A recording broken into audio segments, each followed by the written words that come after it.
नमस्कार दोस्तों, नेशन खबर पर मैं हूं नरेंद्र पांडे।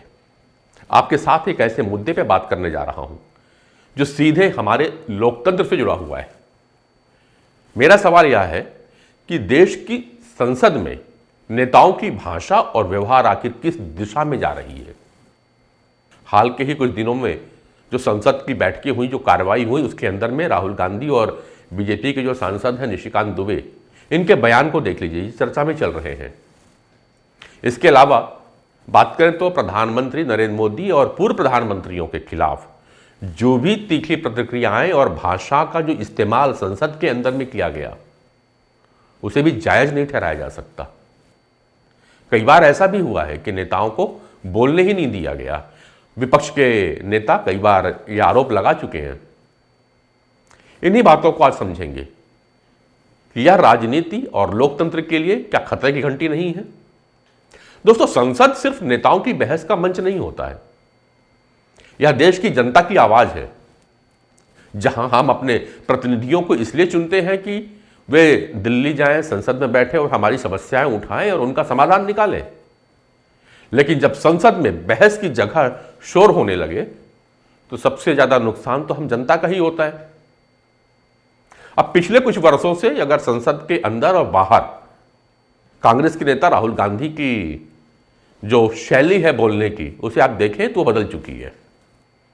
राहुल गांधी अब सीधे सरकार पर आक्रामक तरीके से हमला करते हैं। उनके भाषणों में कई बार प्रधानमंत्री टारगेट पे होते हैं, डायरेक्ट सवाल उठाते हैं, नाम लेकर के उठाते हैं। लोकतंत्र में सवाल पूछना जरूरी है, सत्य है, लेकिन सवाल पूछने और व्यक्तिगत टिप्पणी करने में फर्क होता है। जब भाषा ज्यादा तीखी हो जाती है ना, तो ये बहस मुद्दों से हटकर व्यक्तियों पर आ जाया करती है। बात केवल कांग्रेस के नेता की नहीं है, बीजेपी के भी नेता हैं। एक सांसद है निशिकांत दुबे, वे भी विपक्ष पर बहुत आक्रामक तरीके से जवाब देते हैं। उनकी शैली साफ और तेज होती है, लेकिन कई बार उनका जो जवाब है ना, वो व्यक्तिगत आरोपों तक पहुंच ही जाता है। जब सत्ता और विपक्ष दोनों ही आक्रामक भाषा अपनाते हैं तो संसद बहस का मंच कम, टकराव का मंच ज्यादा बनने लगता है। संसद में सुरक्षा और गरिमा दोनों बहुत ही महत्वपूर्ण विषय है। अब यदि स्पीकर को ऐसा अंदेशा होने लगे कि सदन में कोई अनियंत्रित स्थिति घट सकती है, तो यह लोकतंत्र के लिए चिंता की बात तो है, क्योंकि संसद वह जगह होती है जहां असहमति शब्दों से व्यक्त की जानी चाहिए, शारीरिक या उग्र व्यवहार से नहीं। अगर देश के प्रधानमंत्री को सुरक्षा कारणों से भाषण देने से रोका जाए, सदन में ना आने दिया जाए, तो यह सिर्फ एक व्यक्ति का मुद्दा तो नहीं है। यह संसद की कार्यप्रणाली और राजनीतिक माहौल पर भी सवाल खड़ा करता है। वही विपक्ष का कहना कि वो तो विरोध दर्ज करा रहे थे, लेकिन विरोध और अव्यवस्था के बीच बहुत महीन लकीर हुआ करती है। लोकतंत्र में किसी भी नेता की आलोचना करना गलत नहीं है, लेकिन आलोचना और अपमान के बीच एक सीमा तो होनी चाहिए, जो होती है। प्रधानमंत्री या पूर्व प्रधानमंत्रियों के खिलाफ अमर्यादित शब्दों का प्रयोग करना कहां तक जायज है, क्योंकि ये सिर्फ व्यक्ति नहीं होते, वे देश की संस्था के रिप्रेजेंटेटिव होते हैं। इसलिए उनके खिलाफ भाषा इस्तेमाल करते समय कुछ तो जिम्मेदार होना चाहिए हमारे सांसदों को। पिछले कुछ समय से संसद में कई बार ऐसा हुआ है कि विपक्ष ने पक्ष को बोलने नहीं दिया। कई बार सत्ता पक्ष के ऊपर भी विपक्ष की आवाज दबाने की आरोप लगी है।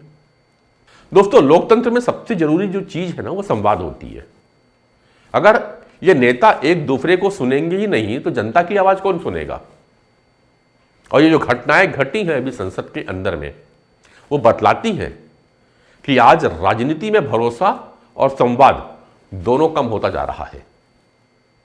सत्ता और विपक्ष दोनों के बीच दूरियां बढ़ रही हैं, और जब राजनीतिक दल एक दूसरे को सुनना बंद कर देते हैं तो लोकतंत्र केवल चुनाव तक सीमित रह जाता है।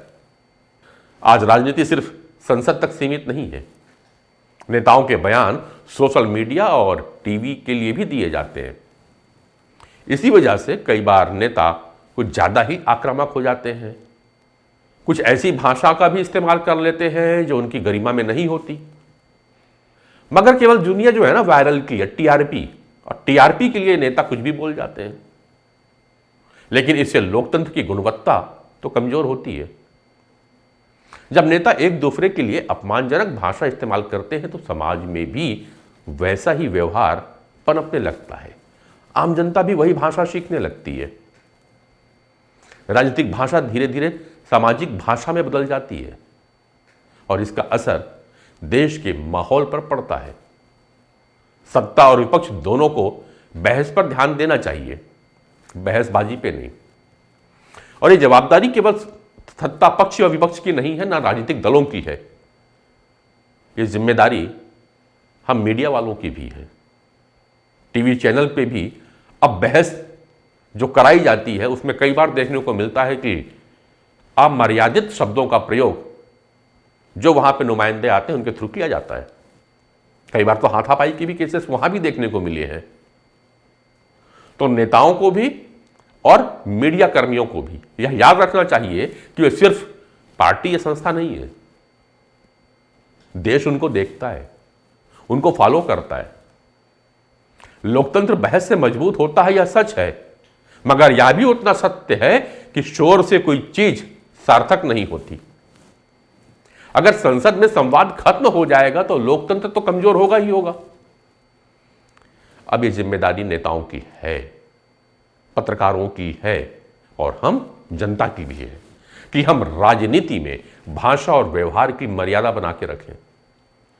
जरूरत इस बात की है कि राजनीति में मतभेद रहें लेकिन मनभेद ना होने पाए, क्योंकि जब नेता एक दूसरे को सुनना बंद कर देंगे तब जनता की आवाज भी कहीं खो जाएगी।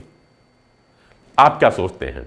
क्या संसद की भाषा और व्यवहार अब बदलने का समय आ चुका है?